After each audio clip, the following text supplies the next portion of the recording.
Hello friends, आज के इस वीडियो में हम मैनोमीटर्स के बारे में जानेंगे कि मैनोमीटर्स क्या होते हैं। इससे पहले वाली जो वीडियो थी उसमें हमने प्रेशर की किन किन मेथड्स के द्वारा उन्हें हम मेज़र कर सकते हैं उनके बारे में जाना था। उन्हीं में से एक जो हमारी थी वो थी लिक्विड फिल्ड सिस्टम। उस मेथड के अंदर हम मैनोमीटर्स के बारे में पढ़ेंगे। इससे पहले हमने मैनोमीटर में यूज़ होने वाले मैनोमेट्रिक फ्लूइड्स की प्रॉपर्टी भी देखी थी, उसकी क्या क्या प्रॉपर्टीज़ होती है, क्या क्या मैनोमेट्रिक फ्लूइड के लिए हम क्या क्या यूज़ कर सकते हैं। मरकरी है, वाटर है, एल्कोहल है। तो उसके बाद जो हमारा टॉपिक है वो है मैनोमीटर्स। इससे पहले अगर आप हमारे चैनल पर न्यू हैं तो चैनल को सब्सक्राइब जरूर करें और बेल आइकन को ऑल पर प्रेस करें। इस प्रेशर मेज़रमेंट की जितनी भी वीडियो है उनकी प्लेलिस्ट की लिंक आपको डिस्क्रिप्शन में दी है, आप जाके चेकआउट कर सकते हैं।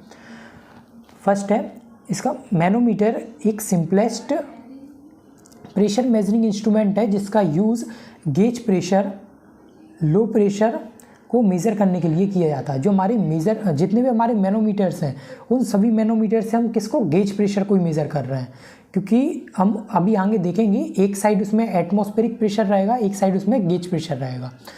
गेज प्रेशर क्या होता है इसके ऊपर हम पहले बात कर चुके हैं, जो रेफरेंस ऑफ प्रेशर था उसके अंदर। तो जो हमारा गेज प्रेशर में भी कौन सा प्रेशर, लो रेंज प्रेशर या लो प्रेशर जो होगा उसके लिए हम मैनोमीटर्स का यूज़ करते हैं। ये लिक्विड के कॉलम वेट के अगेंस्ट प्रेशर को बैलेंस करके गेज प्रेशर को मेज़र करता है। मतलब इसमें दो कॉलम होते हैं, उन कॉलम के अंदर जो भी फ्लूइड भरा होगा उसके वेट को ये उसके कॉलम के अंदर जो भी मैनोमेट्रिक फ्लूइड होगा उनको बैलेंस करके ये हमें मेज़रमेंट करके परफॉर्म कराता है। अगर हम इसके टाइप्स देखें तो ये 4 टाइप का होता है। एक U tube manometer, bell type manometer, inclined manometer या इंक्लाइंड टाइप मैनोमीटर और एक माइक्रो मैनोमीटर। ये सभी मैनोमीटर के टाइप ही है। जैसे हमारा फर्स्ट है यूट्यूब मैनोमीटर, तो इसमें कुछ ना कुछ डिफ़िकल्टीज़ या कुछ ना कुछ प्रॉब्लम्स होंगी जिनको एलिमिनेट करके ये अगला हमारा उसका मॉडिफाई फॉर्म आया होगा बेल टाइप मैनोमीटर। इसमें जो भी डिफ़िकल्टीज़ होंगी उनको दूर करके जो अगला इसका मॉडिफाई फॉर्म आया वो है इंक्लाइंड मैनोमीटर। इसके बाद जो है ये हमारा वेरी लो प्रेशर को मेज़र करने के लिए हम यूज़ करते हैं माइक्रो मैनोमीटर का। तो ये सबसे जिस सेंसिटिविटी की अगर हम बात करें तो सबसे ज़्यादा इंक्लाइंड मैनोमीटर की सेंसिटिविटी होती है, वो हम आगे देखेंगे क्यों होती है। इस वीडियो के अंदर हम केवल यूट्यूब मैनोमीटर के बारे में देखेंगे। इससे आने वाली वीडियो के अंदर हम इन तीनों टाइप्स के बारे में देखेंगे कि किस किस तरीके से ये अपना ऑपरेशन परफॉर्म करते हैं। तो इन सभी जो चारों टाइप के हमारे मैनोमीटर हैं ये चारों के चारों एक ही प्रिंसिपल पर वर्क करते हैं, इसलिए मैंने इनका प्रिंसिपल पहले ही लिख दिया है यहाँ पर। ये जो इनका प्रिंसिपल है चारों के चारों एक ही प्रिंसिपल पर वर्क करते हैं। तो हम जो आगे आने वाली वीडियो होंगी उनमें इसके प्रिंसिपल के बारे में डिस्कस नहीं करेंगे। चारों के चारों हम इसी एक में ही इसको देख लेंगे। चारों में एक ही प्रिंसिपल अप्लाई होता है। तो all type manometers hydrostatic equilibrium के प्रिंसिपल पर वर्क करते हैं। इस प्रिंसिपल का यूटिलाइज करके लिक्विड और गैस का स्टैटिक प्रेशर मेज़र किया जाता है। हाइड्रो इक्विलिब्रियम का ये कहता है कि रेस्ट कंडीशन में किसी भी फ्लूइड पर सभी पॉइंट पर इक्वल प्रेशर होता है। तो ये जो हमारे मैनोमीटर्स हैं ये हाइड्रोस्टैटिक इक्विलिब्रियम के प्रिंसिपल पर वर्क करते हैं। हाइड्रो का मीन क्या होता है, वाटर। अब हम यहाँ पर मैनोमेट्रिक फ्लूइड में वाटर को भी ले सकते हैं, पर हम ज़्यादातर कंडीशन में किसको लेंगे, मरकरी को। मरकरी इसको लेंगे हम मैनोमेट्रिक की तरफ। और स्टैटिक का मीन होता है एट रेस्ट, ठीक है, मतलब रेस्ट इसकी जो पोजीशन होगी उसमें। और इक्विलिब्रियम का मतलब क्या होता है, बैलेंस कंडीशन, या हम इसे हिंदी में बोलते हैं संतुलन की अवस्था में। अब ये कब होगी, जब ये कंडीशन इसमें कब होगी, जब इसमें जो इसके हेड होंगे, प्रेशर हेड होंगे, उनमें कोई भी मैनिपुलेशन नहीं हो रहा होगा। नो मैनिपुलेशन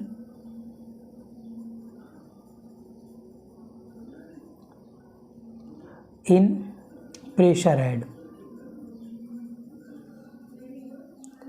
तो ये इस प्रिंसिपल को फॉलो करता है। हाइड्रो मतलब इसमें हमारा मर्क्यूरी है या मैग्नेटिक फ्लूइड है।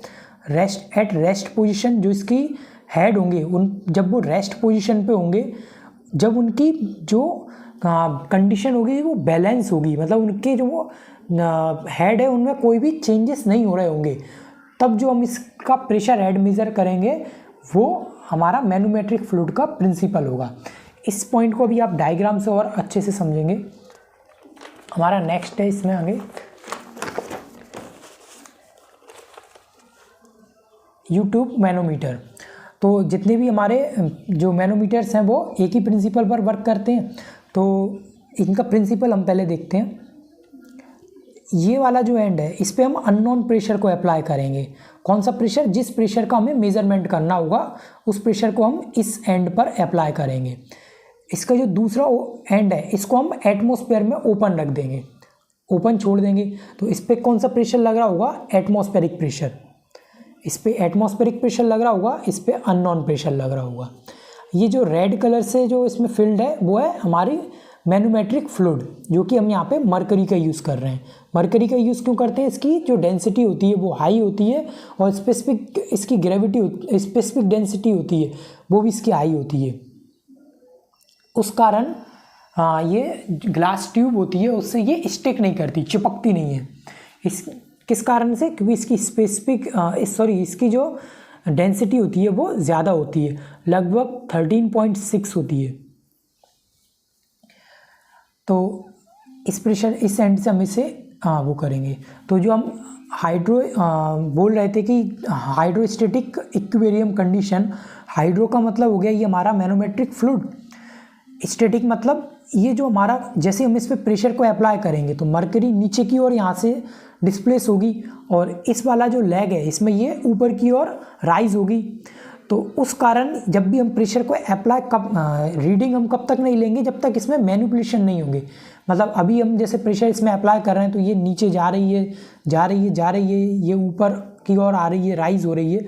जब तक ये एक अपनी निश्चित अवस्था में ना आ जाए या एक रेस्ट पोजीशन पे ना आ जाए तब तक हम रीडिंग को नहीं लेंगे। तो इसलिए हम उसको बोल रहे हैं रेस्ट पोजीशन। और जब तक इसमें मैनिपुलेशन होते रहेंगे, मतलब ये रीडिंग ऊपर नीचे होती रहेगी, तब तक उसी को जब तक हम रीडिंग नहीं लेंगे तो उसी को हम बोल रहे हैं बैलेंसिंग या इक्विलिब्रियम कंडीशन। ठीक है, इन दोनों के बीच हमें हाइट को मेज़र करना है, जो हमारा एक प्रेशर हेड होगा उसको। तो जो हमारा यूट्यूब मैनोमीटर है उसकी सिंपल सी डेफिनेशन है, यूट्यूब मैनोमीटर का सबसे सिंपलेस्ट फॉर्म है जिसका यूज़ लेबोरेटरी में एक्सपेरिमेंटल वर्क के लिए किया जाता है। मतलब हम इससे ज़्यादा कहीं इसका यूज़ नहीं करते, इसका केवल हम लेबोरेटरीज में इसका यूज़ करते हैं। जहाँ हमें ज़्यादा प्रेशर या और भी प्रेशर मेजरमेंट करना होता है वहाँ पे हमारे पास और भी इससे अच्छे इंस्ट्रूमेंट्स हैं जिनकी एक्यूरेसी भी अच्छी है, जिनकी सेंसिटिविटी भी अच्छी है और जो हमें इलेक्ट्रिकल फॉर्म में आउटपुट दे सकते हैं या हमें इंडिकेशन के लिए भी चाहिए तो जो हमें एक्यूरेट या मोर एक्यूरेट आउटपुट प्रोवाइड कर सकते हैं as compare to U tube manometer. तो हम वहाँ पर हम उनका यूज़ करते हैं। ये हमारा लेबोरेटरी पर्पस के लिए ये या ये बोल सकते हैं कि ये हमारा एक कॉन्सेप्ट है कि प्रेशर को हम किस तरीके से मेज़र कर सकते हैं। इसकी कंस्ट्रक्शन में हम लिख सकते हैं कि इसमें एक ट्रांसपेरेंट ग्लास ट्यूब होती है जो कि अल्फ़ाबेट यू शेप की होती है। इसमें एक मैनोमेट्रिक फ्लूइड भरा होता है और जो कि हमारा मरकरी होता है या अदर भी हो सकता है, वाटर या अल्कोहल भी हो सकता है। इसका एक एंड ओपन होता है, इसके दोनों एंड ओपन होते हैं। एक एंड से हम गेज प्रेशर को या जिस भी अननोन प्रेशर को हमें मेज़र करना होता है उसको अप्लाई करते हैं।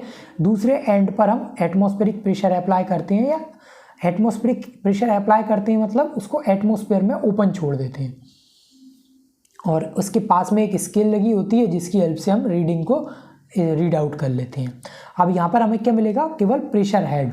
इसका आगे फॉर्मूला है, उसकी हेल्प से हम उसे आगे वो करेंगे। इसकी वर्किंग है, आप इसे पढ़ सकते हैं या आप स्क्रीनशॉट ले सकते हैं। मैं एक बार पढ़ देता हूँ। जिस भी अननोन प्रेशर का मेजरमेंट करना होता है उसे इसके वन एंड पर अप्लाई कर देते हैं एंड सेकंड एंड को एटमॉस्फेयर में ओपन रखा जाता है। दोनों एंड पर प्रेशर डिफरेंस के कारण ट्यूब के एक एंड से मरकरी का लेवल डिस्प्लेस होने लगता है। इस एंड से मरकरी का लेवल होगा वो डिस्प्लेस होगा नीचे की ओर। जिससे सेकंड एंड पर मरकरी का लेवल राइज होने लगता है। ये मरकरी ऊपर की ओर आने लगती है। मरकरी के दोनों लेवल के डिफरेंस के कारण प्रेशर में भी डिफरेंस इंडिकेट होने लगता है, जिसे स्केल की हेल्प से रीड आउट कर लिया जाता है। जैसे ये अब मैं बोलूँ कि यहाँ से यहाँ तक की जो हाइट है, क्या प्रेशर हेड है, वो है 20 है। अब यहाँ से यहाँ तक का जो है वो है 5। तो इसमें से हम क्या करेंगे, जो हमें h चाहिए, तो इसे हम मान लिया ये वाला h1 है, ये h2 है, तो इसे हम क्या करेंगे, h1 माइनस h2 कर देंगे। तो 20 माइनस 5 तो कितना जाएगा 15। तो हमारा ये क्या आ गया, h की वैल्यू या प्रेशर हेड की वैल्यू। इसे आगे हम फॉर्मूले में पुट कर कर वैल्यू को रीड आउट प्रेशर को हम मेज़र कर लेंगे। इसके द्वारा डिफरेंशियल प्रेशर को निम्न रिलेशन द्वारा ऑब्टेन किया जाता है। ये हमारा फॉर्मूला है P minus P2 equal to rho minus rho 1 into H1 minus H2 into G। अब ये है क्या, जो अभी हमने स्टैटिक प्रेशर में देखा था, P equal to rho GH, ये हमारा वही है। P1 माइनस P2, अभी हमारे पास यहाँ पर क्या मिल रहा है, हमें डिफरेंशियल प्रेशर मिल रहा है, क्योंकि गेज प्रेशर और एटमॉस्फेयर प्रेशर में जो डिफरेंस है उस प्रेशर को हम मेज़र कर रहे हैं। तो ये हमारा क्या हो गया, P1 माइनस P2 मतलब डेल P, उसी को हमने यहाँ पर P लिख दिया, क्योंकि अभी हम किसको मेज़र कर रहे हैं, केवल गेज प्रेशर को। डेल P हम कब लिखेंगे, जब हम किसी और का, जैसे इसका जो एक एंड था उस एंड को हम किसी और ट्यूब के साथ या दूसरी के साथ मेज़र कर रहे होते या कनेक्ट होती, तब हम उसको डेल P लिख देते हैं। अभी हम इसी को डिफरेंशियल प्रेशर भी बोल सकते हैं या गेज प्रेशर भी बोल सकते हैं। यहाँ पर ये क्या है, हमारा स्टैटिक प्रेशर में रो था और ये क्या थी, हमारी डेंसिटी। अब यहाँ पे डेंसिटी हमारी क्या क्या होंगी, दो डेंसिटी होंगी। एक डेंसिटी कौन सी होगी, मर्क्यूरी की डेंसिटी। एक डेंसिटी कौन सी होगी हमारी, जो भी पाइप के अंदर या जो भी जिस भी जगह पर हम, जैसे हम यहाँ पे U2 मैनोमीटर को लगा रहे हैं, तो एक तो इसके अंदर जो मर्क्यूरी फील्ड है उसकी डेंसिटी हो जाएगी। एक डेंसिटी कौन सी होगी, जो प्रोसेस फ्लूइड होगा, जो इस पाइप के थ्रू फ्लो हो रहा होगा, जो भी फ्लूइड होगा वो एक उसकी डेंसिटी होगी, एक वो हो जाएगी। तो रो माइनस रो 1, जो रो 1 है हमारा वो कौन सा होगा, density of fluid in U2, जो हमारी U2 मैनोमीटर में मैनोमेट्रिक फ्लूइड है उसकी डेंसिटी, मतलब मर्क्यूरी की डेंसिटी जो होगी 13.6। रो 1 क्या होगी, जो भी इसके अंदर प्रोसेस फ्लूइड होगा, जो भी फ्लूइड इसके अंदर फ्लो हो रहा होगा। H1 माइनस H2, तो हमें चाहिए क्या, प्रेशर हेड। तो H1 H2 अभी हमने कैलकुलेट किया था, H1 माइनस H2, तो ये हमारा क्या निकल के आया था, H, जो तो हमने माना था कि 20 और 5 ये है, ऐसे हम इसको कैलकुलेट करेंगे। तो इस H1 H2 की जगह पर हम क्या लिख सकते हैं, H को, जो भी हमारी वैल्यू आएगी, या हम स्केल से डायरेक्ट भी रीडिंग को ले सकते हैं। तो उससे हम इस H की वैल्यू को यहाँ पर पुट कर देंगे, तो उसकी जगह पर ये क्या आ गया, H। और G क्या है हमारी, इस ग्रेविटेशनल फोर्स, जिसकी वैल्यू होती है 9.6, तो इसकी 9.8 तो इसकी हेल्प से हम आसानी से कैलकुलेशन को कर सकते हैं, क्योंकि हमें जो भी हमारा मैनोमेट्रिक फ्लूइड है उसकी डेंसिटी पता है 13.6 है। जो हमारा प्रोसेस फ्लूइड है, हमें पता है कि हमारे इस फ्लूइड पाइपलाइन के अंदर कौन सा फ्लूइड फ्लो हो रहा है, तो उसकी डेंसिटी भी हमको पता होगी, तो इसकी वैल्यू भी हमें नॉन होगी। G की जो वैल्यू है वो भी हमें पता है। तो इस प्रेशर हेड H की वैल्यू को मैनोमेट्रिक स्केल की हेल्प से फाइंड करके इस फॉर्मूले में पुट करके हमें इस P की वैल्यू को या प्रेशर की वैल्यू को हम फाइंड आउट कर लेंगे। तो हमारे जितने भी मैनोमीटर्स हैं उन सभी में हम इसी फॉर्मूले का यूज़ कर रहे होंगे। तो अगली जो वीडियोस होंगी उनमें हम डायरेक्ट इस फॉर्मूले के ऊपर मैं डायरेक्ट वैल्यू को पुट करके या डायरेक्ट इसी फॉर्मूले को आपको बताऊंगा, बार बार इतना एग्जांपल नहीं दूंगा। जो ये हमारा हो गया U2 मैनोमीटर। अब जो इसमें जो रो है वो है क्या है, जो मैनोमेट्रिक फ्लूइड है उसकी डेंसिटी, रो 1 है प्रोसेस फ्लूइड की डेंसिटी, H क्या है, प्रेशर हेड है या difference in fluid levels, G है वो एक्सेलरेशन ड्यू टू ग्रेविटी या ग्रेविटेशनल फोर्स भी बोल सकते हैं हम उसको। अब इसकी लिमिटेशंस हैं कुछ। U2 मैनोमीटर में प्रेशर के एप्लीकेशन के कारण एक लेग में फ्लूइड या मैनोमेट्रिक फ्लूइड नीचे जाता है, जबकि दूसरी लेग में ऊपर की ओर राइज होता है। इस कारण यहाँ कोई भी फिक्स रेफरेंस नहीं है, जिस कारण इसकी हाइट h को मेज़र करना कठिन होता है। यदि सरफेस को फिक्स्ड लेवल पर बनाए तो इसमें इस डिफ़िकल्टीज़ को हम एलिमिनेट कर सकते हैं और हमें हायर एक्यूरेसी मिल सकती है। इन फैक्टर को एलिमिनेट करके हम इनका मॉडिफाई भी हमारे पास जो वर्जन है वो अवेलेबल होते हैं, जैसे इंक्लाइंड है, वेल टाइप है और माइक्रो मैनोमीटर है। तो वो हम आगे वाली वीडियोस में डिस्कस करेंगे। इसमें जो हमारी लिमिटेशन है वो क्या है कि इसमें हमारा कोई फिक्स रेफरेंस नहीं है। फिक्स रेफरेंस क्यों नहीं है? क्योंकि हम एक साइड से प्रेशर को यहाँ पे देंगे एक एंड से, तो एक एंड में प्रेशर नीचे मरकरी जो नीचे की ओर जो डिस्प्लेस होगी, एक में ऊपर की ओर राइज होगी। तो उस कारण से ये हमारा ये मैनिपुलेशन इसमें होते रहेंगे, जिसके कारण जो हम रीडिंग लेंगे उसमें हमें एरर प्रोड्यूस होने के चांसेस ज़्यादा रहेंगे। या हम ये बोल सकते हैं कि उस जो रीडिंग है उस रीडिंग के कारण जो हमारा मेजरमेंट परफॉर्म हुआ है वो एक्यूरेटली नहीं हुआ है या उसकी एक्यूरेसी कम है।